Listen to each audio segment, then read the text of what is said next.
I'd like to refer to you as Shelly Rood.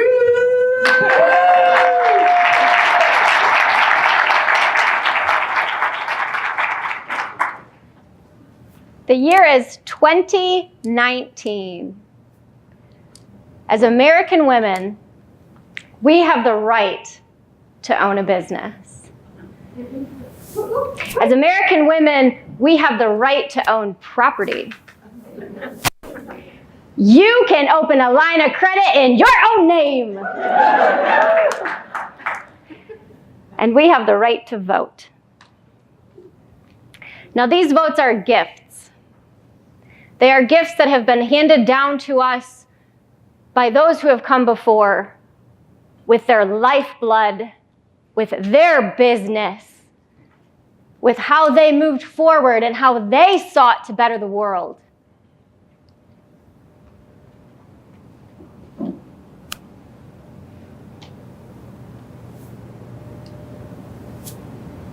There's a young lady named Lucy Burns. She spent her life's work making sure that you someday may be able to vote for who represented you. Lucy's path was not easy. She marched on the White House front. She was arrested. She was thrown in jail. She was horribly beaten. And in protest for the way that she was treated, she went on hunger strike in jail. Because what can you do? What action can you take when you're at that point?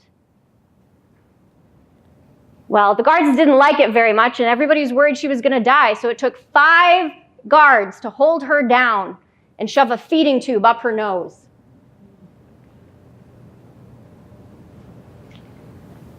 Because of Lucy's actions, a special session of Congress was called.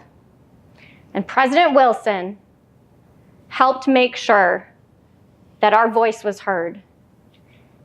And in 1920, history was made, ladies, and we got the vote.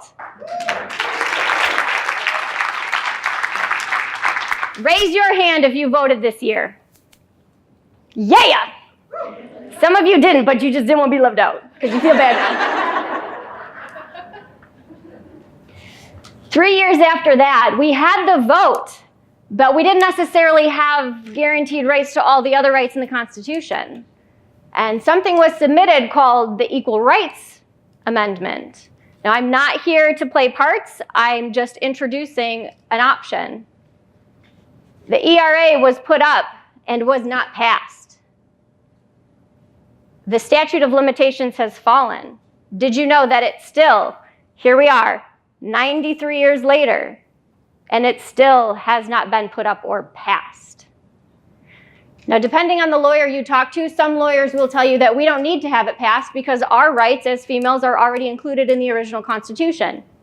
If you talk to another lawyer, then they will tell you that, no, that's not exactly true, and we should push to have that passed. I'm not here to sway you one way or another. My point in bringing this up today is to show you that every action that you take in your business leads to a point. It builds something. Excellence is the culmination of all the tiny successes that you have ever had, and someday, when you don't even realize it, you've achieved something great. Around this room, it is my honor to walk amongst you today. Do you know who you're sitting next to? Seriously. If you knew the stories of the women at these tables, if you knew their hearts, if you knew their minds, if you knew what made them tick, you would be dying to come back year after year. You would be dying to get that lunch with them, to sit down and have coffee, to make that connection and make that phone call. Why? Because this isn't business. What is business? Business is your occupation. Business is what you do on a daily basis to put food in your mouth and bread on your table. That's business. That's the definition of business. And how you work that business, step after step, day after day, is eventually going to lead to something. Lucy, not even 100 years ago, that was Lucy's fight. 3, maybe 4 generations have passed. That's not that much.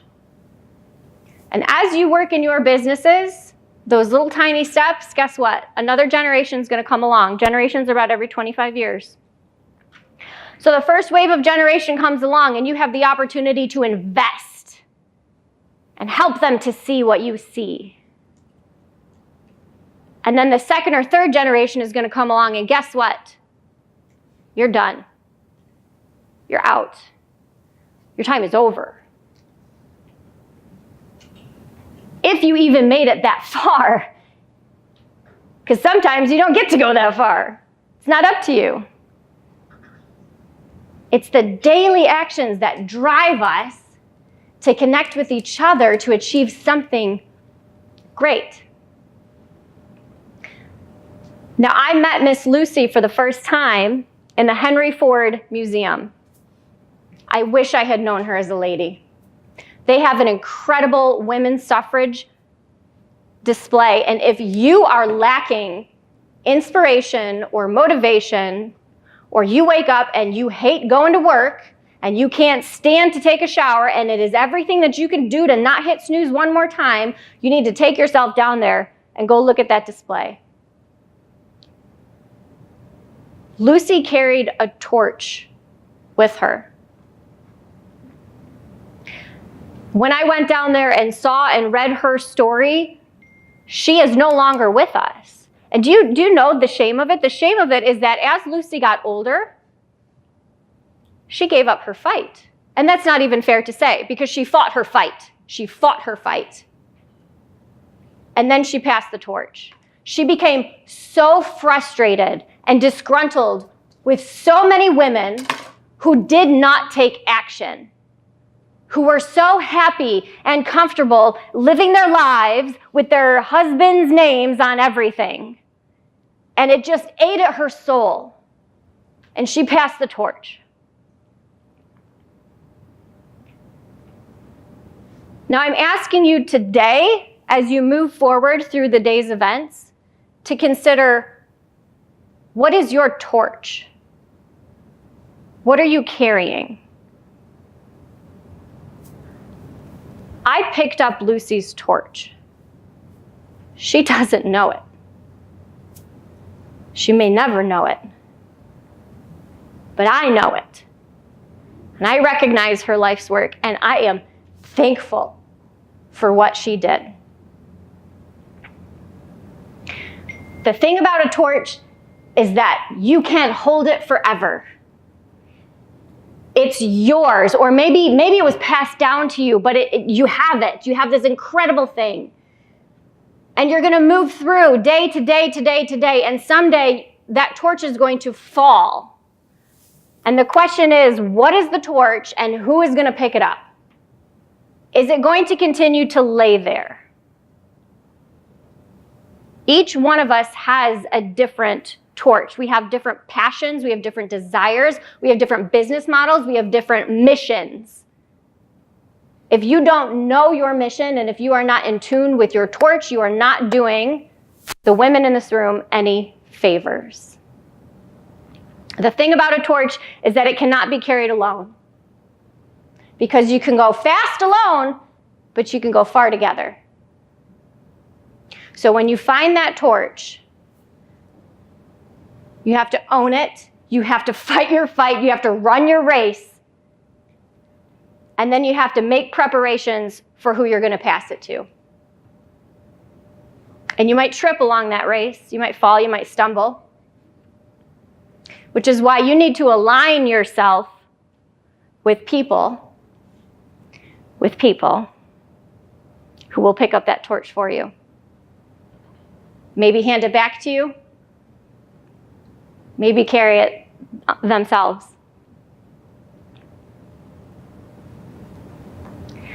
When we think about women in business, that's how we say it in my house, business, it's so serious. We're talking about our lives.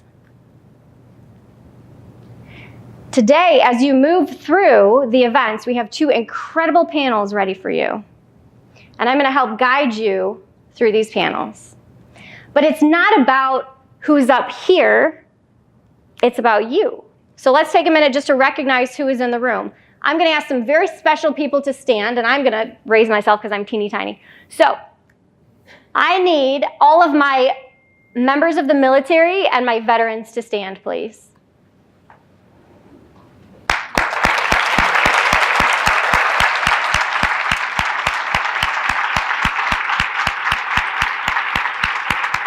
Stay standing.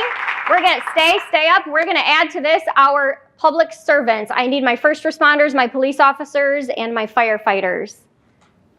And we are going to add to that. I need anyone who has ever served in an office. If you are serving a public office or ever have been in your past, we're going to add to that. Now we're going to add our C-suites. We're going to add our CEOs. If you are a CEO, CFO, CTO, CO, whatever, if you've got chief in your name, yes, get on your feet.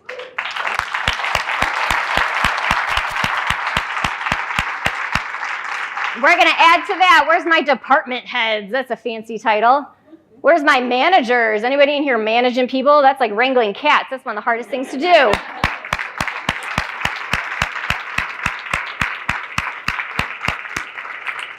All right, where's that title, manager? Anybody got that title? I'm just a lowly manager, 1 or 2. All right. Where's my leaders? I better see every person in this room on their feet.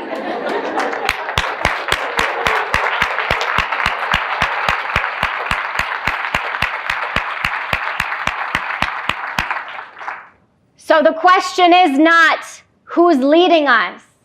The question is, how do we lead?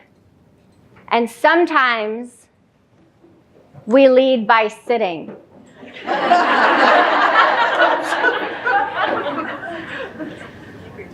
Actually, I would argue that the majority of leadership is done sitting down. It's not done on a stage. The majority of leadership is the personal one-on-one conversations with a good friend. The majority of leadership is the genuineness that you bring to the table, the authenticity of who you're talking to and how you're talking to them. Leadership is not done on a podium with a microphone. Leadership is done in a handshake and a heart-to-heart communication. So today, as you move forward, I encourage you to open your hearts, open your minds, and sit down. It's a really hard thing for somebody to tell someone like me to sit down. So I know some of you are inside going, don't tell me to sit down. But sometimes you have to. The best things in life can come from sitting down, observing, watching, listening to yourself, asking yourself, what do I need to work on so that I can improve those around me, potentially, so that I can further our mission? How can I put others over myself? Servant leadership is what we're here for today.